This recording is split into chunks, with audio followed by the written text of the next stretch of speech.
Yo, salut tout le monde, c'est Gata Volgar, j'espère que vous allez bien. Moi pour ma part je vais plutôt bien, j'espère que vous avez passé une bonne journée. Aujourd'hui on se retrouve pour une nouvelle vidéo, donc on se retrouve pour le débrief du match Paris Saint-Germain-Dijon, match qui comptait pour les quarts de finale de Coupe de France. Désolé du retard, c'est tout simplement parce que j'ai pas eu beaucoup de temps à la tourner. Donc voilà, je m'en excuse de ma part, donc j'espère que vous m'en voulez pas. Et voilà, donc du moment j'espère que le débrief va bien se passer en tout cas, et voilà, donc j'espère que ça va vous plaire. Donc on va débriefer ensemble ce match entre le PSG et Dijon. Score final 3-0, les buteurs dans ce match sont Di Maria à la 8e minute de jeu, 20 minutes plus tard l'Argentin double la mise, 2-0 à la mi-temps, donc c'est le score à la pause, 2-0 c'est le score à la pause, et à la 77e c'est Thomas Meunier qui permet au PSG de s'imposer 3-0 à la 77e, et grâce à cette victoire on file tout droit en demi-finale. Voilà, donc ça a été un match à sens unique, comme on dit, ça a été une correction. J'étais obligé de mettre le casque parce que c'était tellement un énorme bordel là-dedans que je te jure, j'étais obligé de mettre le casque. Là, je me suis dit, oulala, c'est quoi ce bordel? Dijon, ils vont prendre cher. Donc là, j'étais obligé de regarder le match avec le casque, et parce que là, franchement, avec le bordel avec ce qui s'est passé, je me suis dit, c'est un énorme bordel. Voilà, donc en gros, c'est un énorme bordel avec le match que j'ai vu il y a 2 jours. Donc franchement, mais quand même, je me suis régalé parce que je me suis dit, putain, ça va être un énorme bordel dans le match. Mais en fait, tout s'est très bien passé. Donc j'avais porté le casque, comme vous pouvez le voir, durant ce match. Bref, c'est une petite blague, hein, je déconne. J'ai pas regardé le match avec le casque. Voilà. Donc pour décrypter un petit peu, pour revenir au débrief, pour décrypter un petit peu ces 90 minutes, donc en première période le PSG a été nettement au-dessus des Dijonnais, on n'a pas attendu le premier quart d'heure pour ouvrir le score, donc on a attendu la 8e minute de jeu pour que le PSG ouvre le score grâce à Di Maria sur une bonne récupération de balle de Verratti. Draxler décale Di Maria, ballon piqué devant Runarsson, le gardien islandais de cette équipe de Dijon, et est battu 1-0 à la 8e minute de jeu, pardon. 20 minutes plus tard, Di Maria double la mise, donc sur un bon ballon de Julian Draxler. Di Maria a voulu centrer dans un premier temps pour Choupo-Moting, mais le centre a été contré et le ballon revient dans les pieds de l'Argentin avant de frapper en pleine puissance. Ça fait 2-0 à la 28e, donc à la mi-temps on se dit ça va, il y a 2-0. Là, on n'est pas obligé de prendre le casque. Bon, j'arrête, je déconne. Voilà, j'arrête avec le casque. Voilà, donc ça fait 2. Donc du coup, à la mi-temps, il y avait 2-0 pour le Paris Saint-Germain. Et à la 77e, il fallait attendre la seconde période, à la 77e, pour qu'on marque le 3e but. C'est Thomas Meunier. Bon, entre-temps, il y a eu des occasions de la part des Parisiens aussi. Et voilà, avec Paredes, avec Draxler, mais bon, on n'arrivait pas à trouver le cadre. Côté Dijonnais, ils se sont créés pas énormément d'occasions, mais quand même, ils se sont créés pas mal d'occasions assez dangereuses. Mais bon, quand même, c'est pas ça qui a inquiété le Paris Saint-Germain. Et à la 77e, Thomas Meunier vient assurer la qualification pour les demi-finales de Coupe de France. Et sur un très bon ballon de Choupo-Moting en retrait, le Belge trompe Runarsson une première fois, enfin la 3e fois dans le match, et le PSG s'impose 3-0 et le score ne bougera plus. Voilà. Donc voilà, pour décrypter un petit peu ces 90 minutes, on va passer maintenant à la composition d'équipe que Thomas Tuchel a aligné pour ce PSG Dijon. Donc ça a été un 5-2-3, voilà, parce que il faut que je me repère aussi.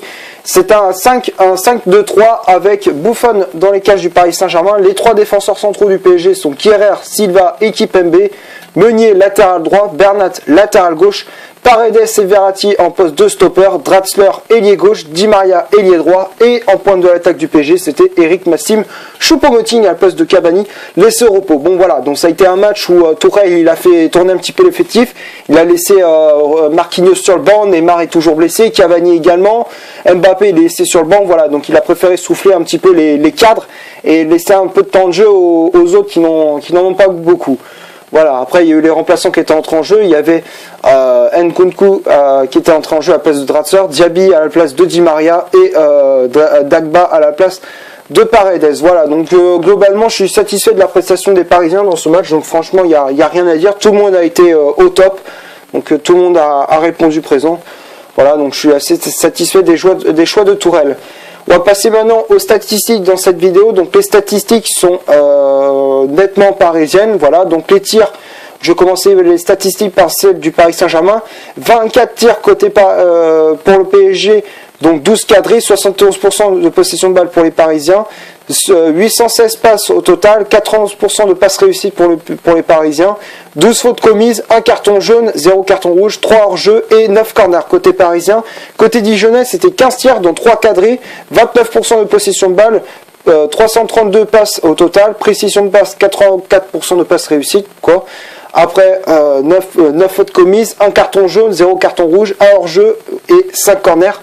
Voilà pour les statistiques du côté de Dijon. Voilà, donc quand on voit les statistiques, c'est vrai que le PSG a été nettement au-dessus des Dijonnais, même comme dans le jeu, les Parisiens ils étaient nettement au-dessus des Dijonnais, mais quand même félicitations à cette équipe de Dijon qui est allée le plus loin possible dans cette compétition.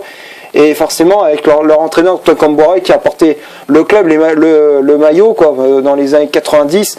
Donc ça reste quand même un bon entraîneur quoi, et j'espère qu'il va relever la barre pour les Dijonnais, même si c'est une période assez difficile pour les joueurs de Dijon. Voilà, donc voilà pour les statistiques. Maintenant on va passer au top et au flop de cette vidéo. Donc les tops, c'est pratiquement toute l'équipe, hein. Buffon il a été franchement impérial durant ce match. Le peu qu'il a eu un match assez relax, le peu qu'il a fait il l'a très bien fait. Voilà, après Kehrer, Silva et Marquinhos, Kipembe, pardon, ils ont fait un très bon match aussi de la part des 3 défenseurs du PSG. Voilà, donc il y a rien à dire.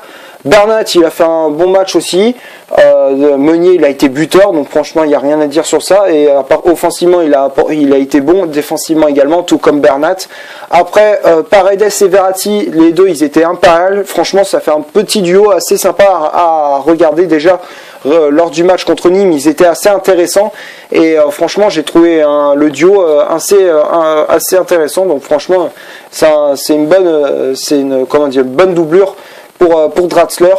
Après, donc les deux, ils ont fait offensivement, ils ont apporté quelque chose, tout comme ils ont apporté quelque chose offensivement et défensivement également. Voilà, après Draxler, il a été impérial aussi, il a été très très bon, auteur de 2 passes décisives sur les 2 buts de Di Maria. Di Maria, il a été dans le top également, donc il a été très très bon aussi, un doublé de la part de l'attaquant argentin. Choupo-Moting, bon, après, même s'il vendange des fois devant le but dijonnais, quand même il a apporté du danger dans la défense de Dijon. Offensivement, il a été assez important parce qu'il a été du moment aussi, il a été dans ce match, il a été passeur décisif sur le but de Meunier. Donc franchement, il y a rien à dire sur ça. Donc franchement, il a été très très bon. Et après, il y a eu les remplaçants Nkunku, Diaby et Dagba. Les 3, je les mets dans le top parce qu'ils ont apporté du plus au club. Et franchement, il y a rien à dire sur ça. Voilà, donc c'est tout ce que j'avais à dire. Merci d'avoir regardé cette vidéo. Comme d'hab, si ça t'a plu, tu laisses un énorme like. Tu cliques ici pour t'abonner pour rien rater de mes vidéos. Tu cliques ici pour en voir une autre si tu le souhaites. Et moi, je te dis à la prochaine pour une prochaine vidéo. Ciao!